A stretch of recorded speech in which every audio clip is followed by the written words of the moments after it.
I'm going to be completely honest with you. I always thought that pasta was totally overrated. That is, until I visited the battlefield rest.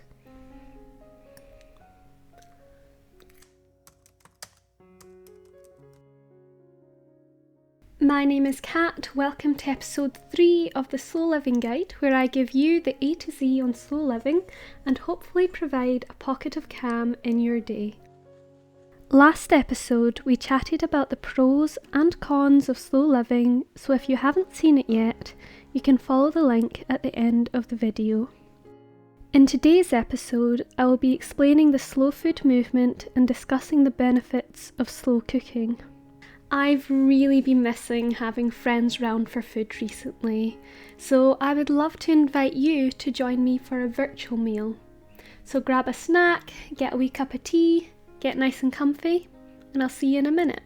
While the kettle's boiling, you can click the like button, subscribe, and hit the notification bell so you don't miss the rest of the series. So, the Battlefield Rest is this 30-year-old authentic Italian restaurant situated in this 100-year-old tram stop in Glasgow. My boyfriend's family have been going there for decades, and I love to hear them talking about all the memories they've made there over the years. And you know, I liked Italian food. I thought it was fine, but I always thought it was a bit overhyped.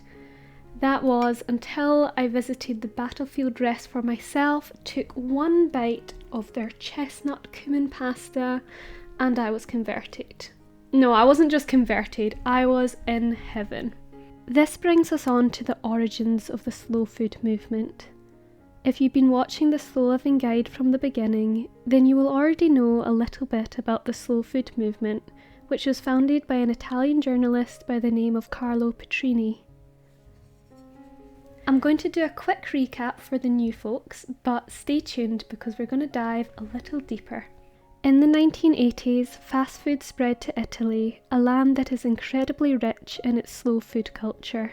This led to activists headed by Carlo Petrini taking to the streets in protest, not with placards, but with pasta. That's right, they camped out at the venue that would become the first McDonald's in Rome and gave out pasta to remind people of what they'd be missing by falling into the fast food rhythm.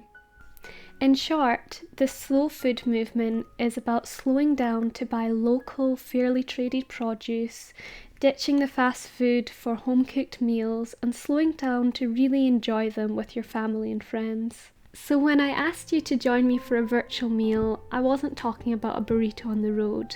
I was talking about sitting down, getting to know each other, and having a good long natter. So I would love to know, what's your favourite food and why? Let me know in the comments down below. You see, food culture has become so rushed, sometimes to the point that having to stop to eat feels like an inconvenient interruption in a busy working day. And you know, I get it, there's a lot going on and most people can't afford to spend hours in the kitchen. Taking the time to shop for fresh ingredients and cook homemade, nutritious meals might feel like just another pressure in an already full-on life. However, in the moment you might feel like you're saving time and money by buying cheap fast food, but what's that going to cost in the long run? How many years could that potentially shave off your life?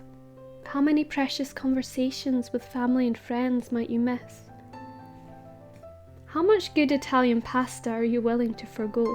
You see, fast food is a false promise and it is literally killing us. Fast food claims that you can have fast and you can have food. I believe that this phrase is actually an oxymoron. Let's break it down.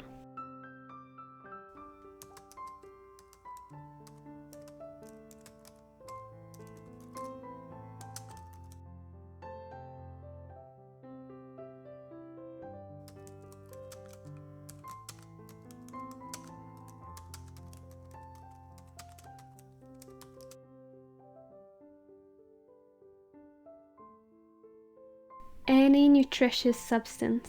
Now, I'm not a nutritionist, but I do know that real nutrition takes time to develop. Plants take time to absorb nutrients from the sunlight and the soil. It isn't a fast process. Once food is grown, it takes time to prepare, and once it is prepared, it takes time to eat or digest. But it seems like we're trying to speed up the process, to act against nature, and then we wonder why our bodies act against us. I said this in episode 1 and I'll say it again. Our bodies are as much a part of nature as the rest of creation. So when we pump ourselves full of sugar and processed food, our bodies know it's not what we need, and they tell us so. You weren't made to feel tired all the time. You weren't made to struggle with weight gain. You weren't made to feel weak. You were made to have energy, to flourish and to be strong. And I believe that slow food and slow cooking is a way to get there. By taking the time to buy healthier ingredients, cook nutritious meals, and deeply enjoy our meal times with loved ones, you may find that your time is a great deal richer and fuller in the end. If you're interested in knowing how you can practically cultivate slow food and slow cooking into your own life, then you may be interested in episode 4, which is on the topic of slow health. Make sure to subscribe and hit the notification bell, and you'll be updated next Friday when that comes out. Also, remember to like the video and share it with a friend who you think might benefit from the message. Until next time, it was lovely to have you here.